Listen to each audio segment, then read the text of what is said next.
Buenos días, el día de hoy les voy a presentar la última entrega de la clase de Introducción al BIM, en la cual voy a resumir todo el tema visto en dos partes. La primera es la parte teórica, donde voy a hacer eh, un resumen de lo que hemos visto desde el primer corte hasta este último corte, y la parte gráfica, la parte modular, donde voy a hablar de toda la práctica que hicimos a lo largo del modelo.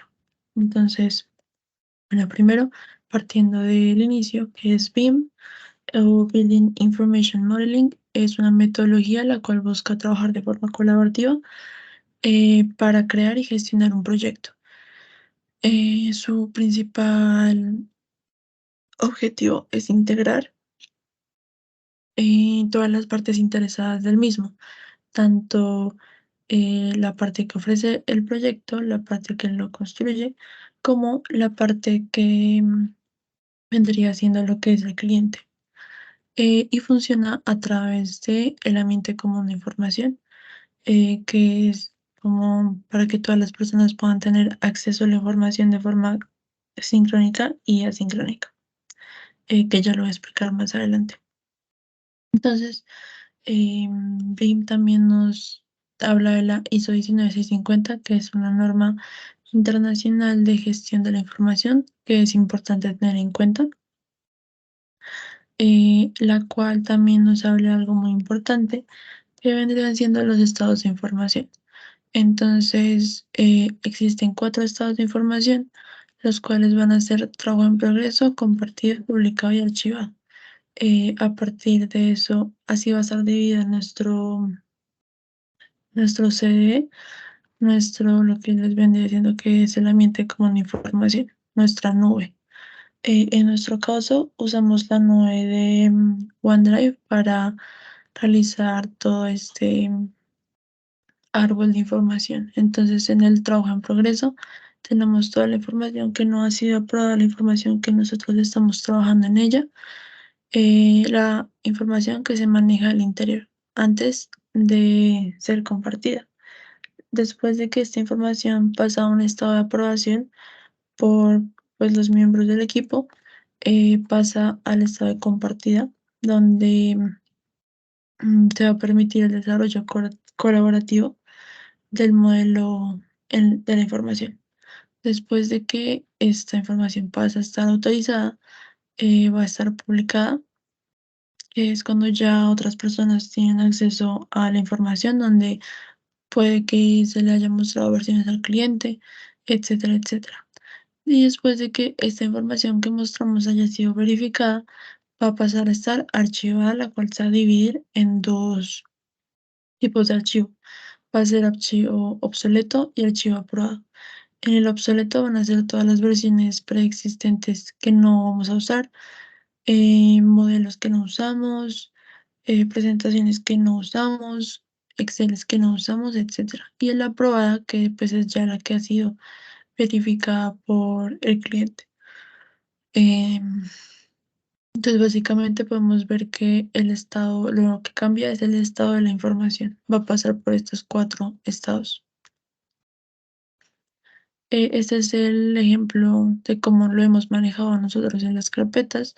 Podemos ver nuestros 4 estados de la información en nuestro ambiente común de información en el Drive. En el web, el Work in Progress, tenemos dividida nuestras carpetas en los integrantes del equipo, de cómo cada uno lo maneja, el publicado, las entregas de todos los cortes, el compartido, todo lo que vendría siendo investigaciones, matrices, presentaciones, que es donde tenemos acceso a todas las partes del proyecto, y el archivado, que sería el aprobado y el obsoleto. Entonces, ¿qué sería el equipo de tareas? Sería más o menos el desglose de toda la información a partir de los equipos que hay. Entonces, en el equipo de proyecto, que vendría siendo lo más macro, es donde está la parte que designa, que sería el cliente, el contratista o el propietario, El equipo de la entrega, que sería como el del medio, el mediador, sería la parte designada principal, el contratista que se elige, y el equipo de tareas que estaría dividido pues en las partes designadas como el arquitecto, el ingeniero, el subcontratista, y como cada uno tiene diferentes responsabilidades. Entonces, la ISO 19650 también nos habla lo que es los requerimientos de información, los cuales básicamente son especificaciones que se establecen acerca de la información que vamos a producir, cuándo la vamos a producir y qué método de producción se va a utilizar junto con el destinatario que va a tener. Entonces, eso está dividido en el OIR, el AIR, el PIR y el EIR. Entonces, ¿qué es el OIR? Básicamente es todo lo que nos va a pedir el cliente, toda su lista de deseos. Como los objetivos organizacionales del proyecto. Y el AIR son estos requerimientos de la información del activo ya en la operación del activo. Entonces, este nos sirve para la gestión y el mantenimiento del mismo. El PIR, que sería el requerimiento de información, sería la información del OIR de todo lo que nos pide el cliente aplicado ya en el proyecto. Y el EIR, que sería el requerimiento de información del intercambio, todo lo que le llamamos el ecosistema de la información. Entonces, todo lo que, como el desglose de todo lo que vamos a usar, el mecanismo, cómo lo vamos a hacer, los formatos, el método y cómo lo vamos a hacer, etcétera, etcétera. Las características, el nivel de información que vamos a usar, todo eso. Bueno, ya hablando de qué es la codificación, tenemos que partir del hecho de que la codificación es un lenguaje que se usa para clasificar y paquetizar la información que vamos a usar, todo tipo de información. Entonces, esto se hace a partir de códigos, que son la herramienta que usamos para estandarizar esa paquetización y la ubicación de la información. Para codificar usamos diferentes cosas, usamos letras, caracteres, números. También es importante que en los códigos usamos separadores y cuando vamos a determinar un separador es importante tener claridad que este carácter, número, símbolo va a ser solamente el separador. Por ejemplo, este es un código que nosotros hicimos en nuestro proyecto y el separador vendría siendo este de acá, el raya al piso. Y ese raya al piso solamente va a ser usado como separador. Las ventajas de codificar es que es más fácil identificar los archivos, se crea una mejor estructura y un mejor orden. El almacenamiento también es más fácil de buscar, es más fácil su búsqueda y la lectura también es mucho más fácil de cada archivo. En la codificación vamos a tener dos componentes, que sería la nomenclatura y el parámetro. En la nomenclatura es la que se considera como el nivel más general del código, entonces sería como la familia más grande, por decir así. Entonces, por ejemplo, aquí tendríamos que nuestra familia más grande sería WIP, Work in Progress, porque todos los archivos que van a estar en WIP van a tener ese título, como que pertenecen a esa carpeta. Y el parámetro vendría siendo como concretar la función y enfatizar las funciones. Entonces sería lo que escribe el resto de, del código. Y en el mismo ejemplo vendría siendo el resto. Georreferenciación, modelo 3D, DWG 2023. Como lo que lo hace único en frente de la familia. Entonces, esta es un ejemplo de cómo hicimos nosotros nuestra codificación. Lo dividimos por caracteres, donde identificamos la longitud de cada código.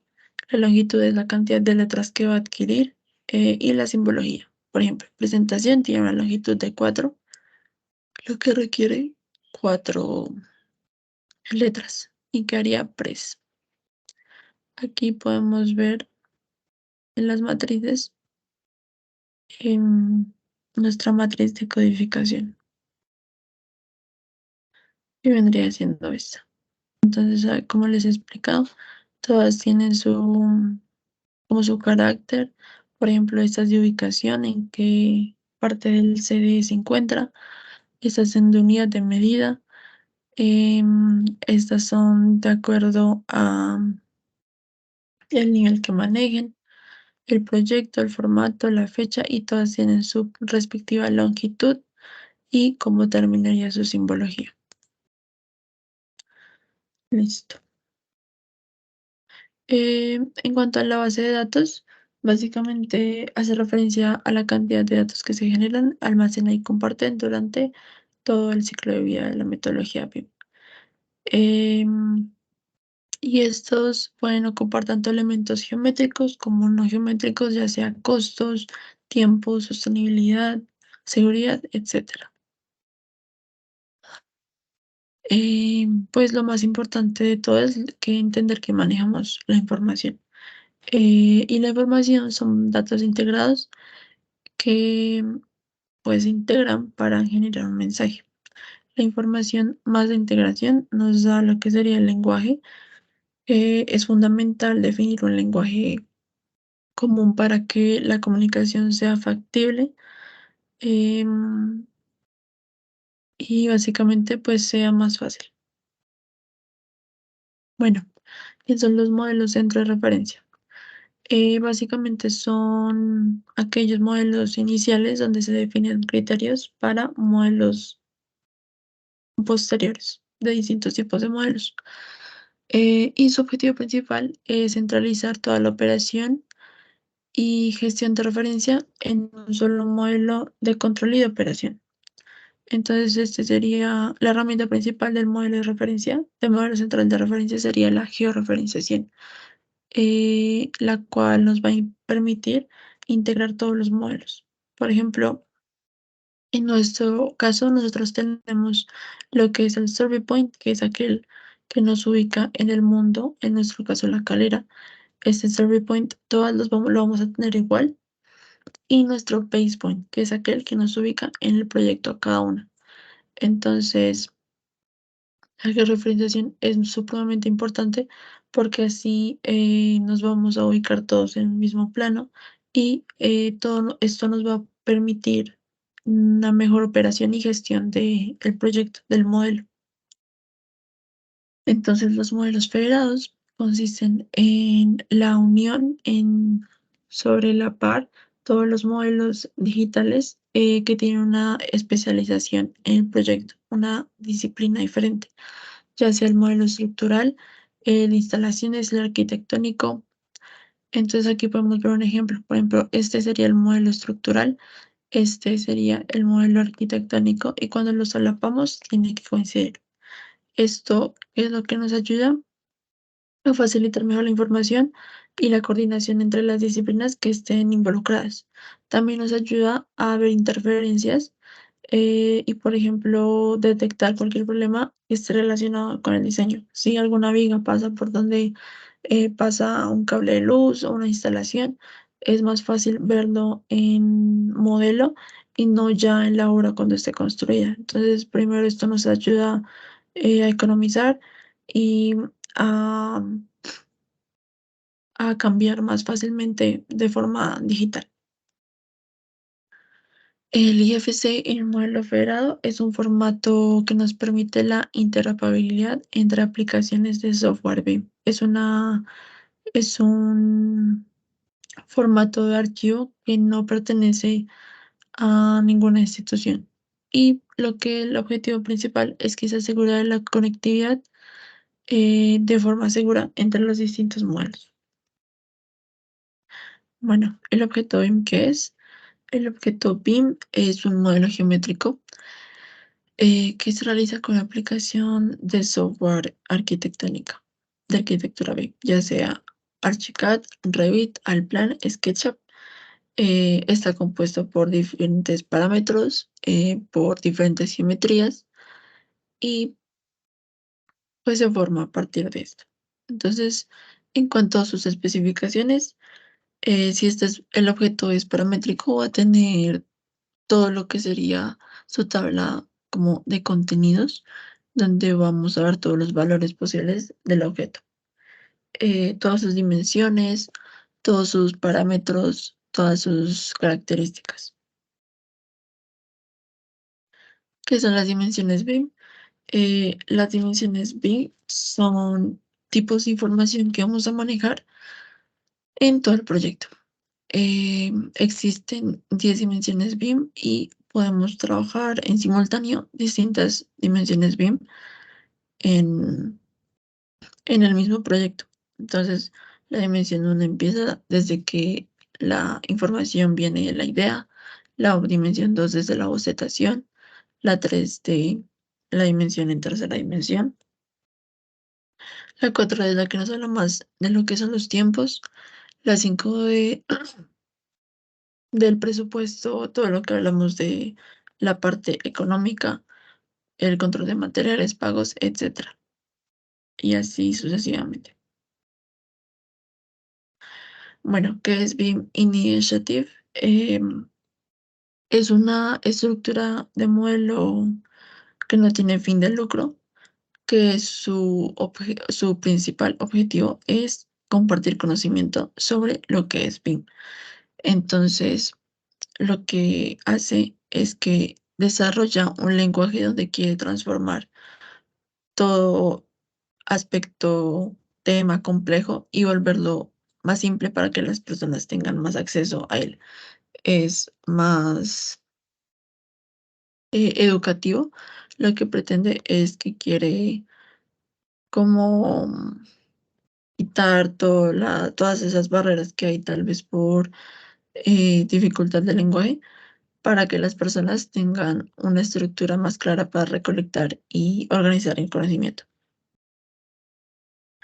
Y Building Smart también es una organización sin fin de lucro, la cual busca mejorar como el intercambio de información entre aplicaciones de software utilizadas en la industria de la construcción.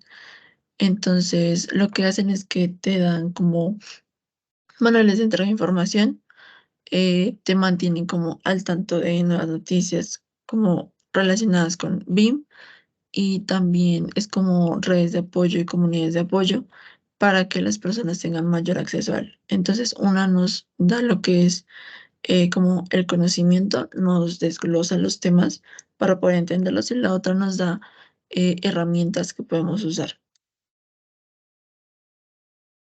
¿Qué es el BEP? El BEP es el plan de ejecución para realizar el proyecto BIM. Es un documento en el cual nos va a definir una hoja de ruta de lo que vamos a realizar a partir de todo el proyecto. Es básicamente un contrato, un acuerdo entre dos partes, entre dos o más partes, en el cual vamos a tener una descripción al pie de la letra de todo lo que vamos a realizar. Entonces, establece los estándares de datos que vamos a usar y gestionar en el proyecto y su principal objetivo es coordinar el proyecto desde el inicio hasta su finalización. Estas son algunas de las cosas que debe tener BIM: información del proyecto, requisitos del cliente, cómo se va a gestionar, quién lo va a gestionar, la planificación y documentación, etcétera. Por ejemplo, aquí tenemos nuestro plan de ejecución BIM, nuestro PEP, el cual podemos ver todo este desglose de información que vamos a tener en el mismo y cómo poco a poco lo vamos desglosando. Identificamos nuestros usos BIM, que ya voy a explicar eso, agentes y responsables, los archivos que vamos a usar, sus categorías, sus coordinaciones, las coordenadas que vamos a usar, unidades del proyecto, la zonificación, donde vamos a tener nuestra información, etcétera, etcétera. Y los usos BIM son aquellos que definen los alcances del modelo, identificando el propósito del mismo. Entonces, nosotros vamos a definir nuestros propios usos BIM, los cuales estos nos van a facilitar el entendimiento de los documentos del proyecto, a disminuir reprocesos en la etapa de construcción y a optimizar resultados del proceso. Entonces, aquí podemos ver algunos de los usos BIM que están aquí en las matrices, donde vamos a ver que en nuestro caso, por ciclo de vida, ya sea el diseño, la construcción o la operabilidad, vamos a tener nuestro diferente uso BIM, nuestro objetivo BIM y la explicación del mismo. Quién va a tener el rol y cómo se va a entregar, qué se va a entregar. Entonces, básicamente esos son los usos BIM.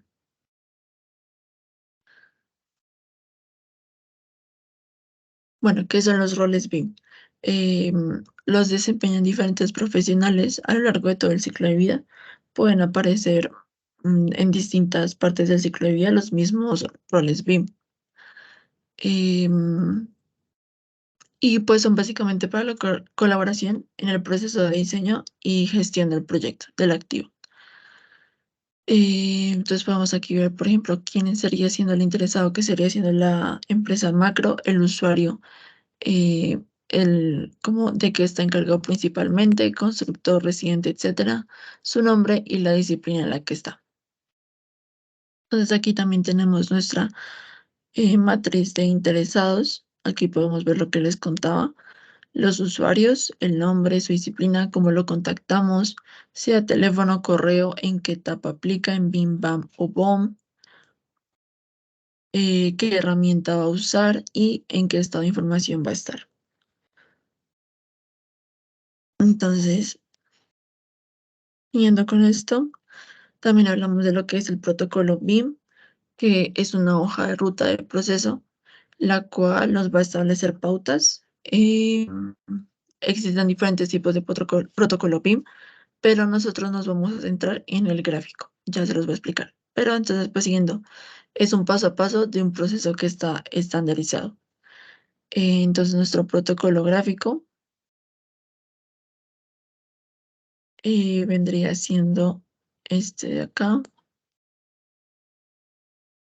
en el cual básicamente vamos a estandarizar la parte gráfica que vamos a usar para tener mejor lectura de los planos, de, de los archivos que vayamos a usar en sí, de la información. Entonces, por ejemplo, aquí tenemos nuestros títulos importantes en negrilla. Tenemos que todos los nombres de los interesados van a ser en mayúscula, que los interesados los dividimos según colores para tener una más fácil lectura de los mismos, eh, que la codificación está dividida por parámetros que vamos a usar, sea la ubicación de las dimensiones, la ubicación de las carpetas, etcétera, etcétera. Los informes también, cuáles van a ser los títulos, los tipos de letra, los cuerpos de texto, cómo se van a alinear, qué tipo de letra se va a usar, su tamaño, etcétera. También los rótulos, cómo se van a manejar, cuáles son las especificaciones de cada parte del rótulo, los grosores de línea, y lo mismo en el modelo, dentro del modelo. Su simbología, las cotas, la especificación, etcétera. La parametrización de objetos BIM básicamente es la información que se materializa y se hace digital y se puede personalizar. Entonces se hace va más acerca de lo que vendría siendo el modelo y todo cómo se construye en objetos BIM inteligentes. Entonces cada uno tiene sus propiedades de gestión a través de los diferentes parámetros que va a tener según la personalización de cada objeto BIM. Eh, y se vinculan otros parámetros del objeto mediante fórmulas. Entonces ahí vamos a definir lo que son los datos del parámetro, donde vamos a ver lo que es el nombre, que debe ser descriptivo, a qué disciplina en qué disciplina ocupa, qué tipo de parámetro es, la agrupación del parámetro y el ejemplar. Bueno, los sistemas de clasificación es para trabajar las clases de objeto, es para trabajar estableciendo clases de objetos según las características similares que estos mantengan. Entonces, básicamente es crear un lenguaje em, el cual nos va a ayudar a identificar a los agentes involucrados. Entonces, esos son los sistemas de clasificación más usados a nivel mundial: el Uniformat, el GubiClass, el Uniclass y el Omniclass, que son pues básicamente estrategias de clasificación de, como ya les había mencionado, de diferentes tipos de información, de cosas que se usen en el proyecto. Pero en nuestro caso, nuestro sistema de clasificación vendría siendo el CDE, nuestro ambiente común de información, el cual estructuramos y subdividimos según las áreas del estado de información. Por ejemplo, tenemos dividido según las investigaciones, según el tipo de archivo, si es una presentación, un Word, un Excel, si es WG, etcétera, etcétera. Entonces aquí ya podemos ver todas nuestras matrices, em, el PIM, el PAM, el BOM, todas sus subdivisiones, nuestra matriz de georreferenciación, como ya les había contado, como la importancia de cada uno de nuestros server point y nuestro base point, nuestra lista de interesados, nuestra matriz común de información, donde vamos a ver nuestras coordenadas del punto base, del predio en general, nuestra matriz de codificación, que nos ayuda a encontrar mejor los archivos, parámetros que vamos a usar, el load, los niveles de desarrollo que vamos a usar en nuestro modelo, el cual está dividido en log, lo y loa, los cuales uno es lo que vendría siendo el nivel gráfico, otro lo que sería siendo el nivel de información, y el de margen de error, donde cada uno va a variar, y el ADEUS, que ya había explicado anteriormente. Bueno, posteriormente continuamos con nuestra parte del modelo que hemos realizado a partir en todo el semestre. Voy a hacer un breve resumen de lo que hemos hecho en el modelo. Entonces, primero lo que hicimos fue escoger un lugar en el mundo. En nuestro caso elegimos La Calera, que vendría siendo nuestro survey point, donde todas tenemos las mismas coordenadas. Este sistema de coordenadas lo vamos a pasar a, en internet para que sea una mejor lectura, para que se pueda leer en AutoCAD.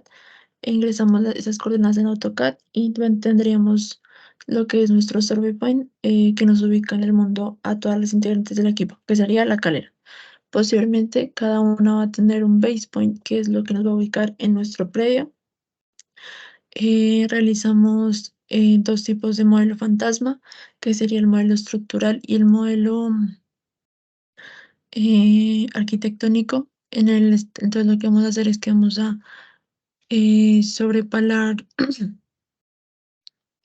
cada una de las plantas, y así vamos a crear nuestro modelo fantasma a partir de la georreferenciación en XREF, en AutoCAD. Posteriormente esto se va a pasar a lo que es AutoCAD, para ya empezar a modelar. Vamos a modelar nuestra parte estructural y nuestra parte arquitectónica por separado, y luego lo vamos a vincular para crear un modelo federado, como ya les había comentado que habíamos hecho en la presentación, como ya había comentado. Entonces, posteriormente vamos a empezar a modelar todo lo que son, bueno, en el modelo estructural vamos a hacer todo lo que son vigas, zapatas, la cimentación, la placa de contrapiso, la placa de contrapiso, la placa, las otras placas, los muros, etcétera, etcétera. Y en el arquitectónico ya lo que es las ventanas, las puertas, etcétera, etcétera. Luego, lo que vimos este semestre fue cómo hacer escaleras, la cubierta y el suelo arquitectónico. Entonces, básicamente, para el suelo arquitectónico lo que hacemos es que nos paramos en nuestra planta, en nuestro plano de planta, y le damos en suelo. Aquí nos va a dar la opción de suelo,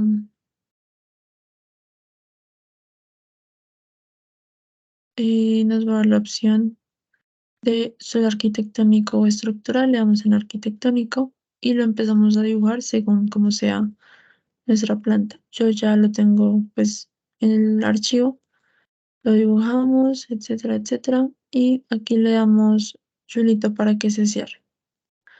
Eh, pero pues yo ya hice ese procedimiento. Así vamos a hacer con la cantidad de plantas que tengamos. Posteriormente, para la cubierta nos paramos en el nivel 2 y vendría siendo este. Y empezamos a dibujar aquí en la parte que dice cubierta, cubierta por perímetro. También la dibujamos como nosotros queramos. Por ejemplo, la voy a hacer aquí a un lado porque ya la tengo hecha. Eh, y aquí van a salir todos los, por ejemplo, aquí se pueden ver que sale su extensión, por ejemplo, que la forma que yo quiera.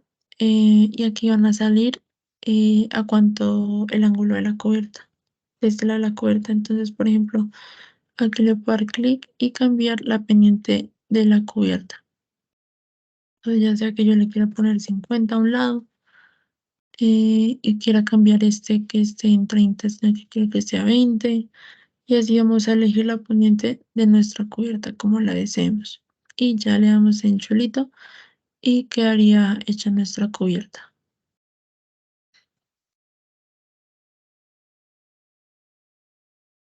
Em,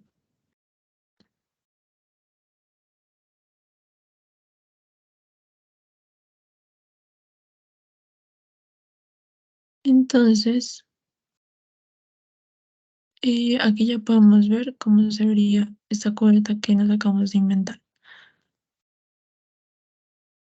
Y así podemos hacer. Podemos elegir cómo la queremos dibujar y la dibujamos con nuestras pendientes deseadas.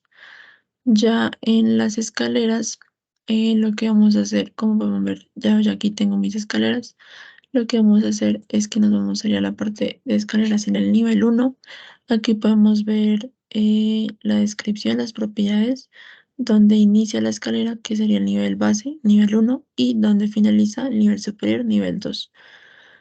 Entonces yo aquí puedo empezar a dibujar mi escalera como yo quiera. Hay diferentes tipos de escalera, en L, en U, y por ejemplo en L dibujamos la cantidad de contrahuellas que queramos. Aquí va a decir em, cuál es el número de contrahuellas mínimo, que sería 18. Entonces nos va a pedir 18.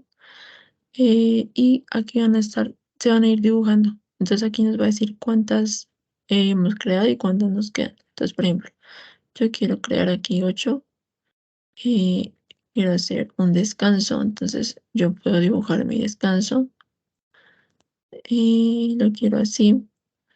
Le doy en chulito y termino la escalera. Entonces aquí la termino. Y aquí también la podemos acomodar. Entonces si yo la quiero más a este lado, la muevo y así queda nuestra escalera. Y la podemos ver aquí en vista 3D cómo queda. Con nuestro descanso, nuestras barandas también. También en mi caso, por ejemplo, tuve que cambiar la, la medida de la contrahuella, entonces eso también se puede editar acá mismo. Voy a hacer otra para explicar cómo se hace esto. Entonces, tengo aquí y aquí me va a decir, em, no, un momento. Lo que hago es que me voy a escalera y antes de empezar a dibujar, me va a preguntar la profundidad de la huella real. Aquí en mi caso lo mío era 0.24 según los planos que tenía. Le doy en aplicar y ya va a quedar. Entonces, aquí podemos ver que se hace más pequeña la profundidad de la huella y ahí la puedo bajar como yo quiera. Y listo. Esto fue lo que vimos en este corte en la parte de modelado y ese fue el resumen de todo lo que hemos visto en, en el semestre. Y bueno, ya por último vamos a ver cómo tenemos organizado nuestro CDE, nuestro ambiente común de información, que lo manejamos por OneDrive.